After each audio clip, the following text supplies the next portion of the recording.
اہم خبر ہے، تحریک لبیک پاکستان پر پابندی کا نوٹیفیکیشن جاری کر دیا گیا۔ وزارت داخلہ نے وفاقی کابینہ کی منظوری کے بعد نوٹیفیکیشن جاری کیا ہے۔ مزید جانتے ہیں ڈان نیوز کے نمائندے طاہر شیرانی سے۔ طاہر بتائیے گا، تحریک لبیک پر پابندی کا نوٹیفیکیشن جاری کر دیا گیا؟ جی، گزشتہ روز وفاقی کابینہ نے ٹی ایل پی کو پر پابندی لگانے کی منظوری دی تھی، جس کے بعد اب وزارت داخلہ کی جانب سے ٹی ایل پی پر پابندی لگانے کا باضابطہ نوٹیفیکیشن جاری کر دیا گیا ہے،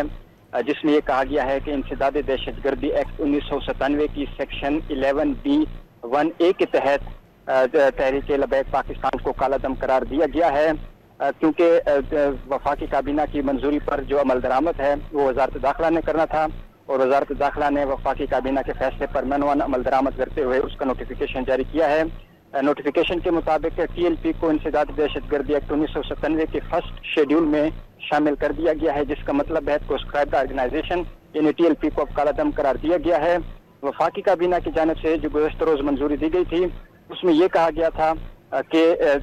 کالعدم تنظیم کی پرتشدد اور انتشار پھیلانے والی کارروائیوں پر جو ہے اس کو کالعدم قرار دیا گیا ٹی ایل پی کو، کیونکہ 2016 سے قائم اس تنظیم نے پورے ملک میں شرانگیزی کو ہوا دی اور تنظیم کی وجہ سے ملک کے مختلف حصوں میں شرانگیزی کے واقعات ہوئے۔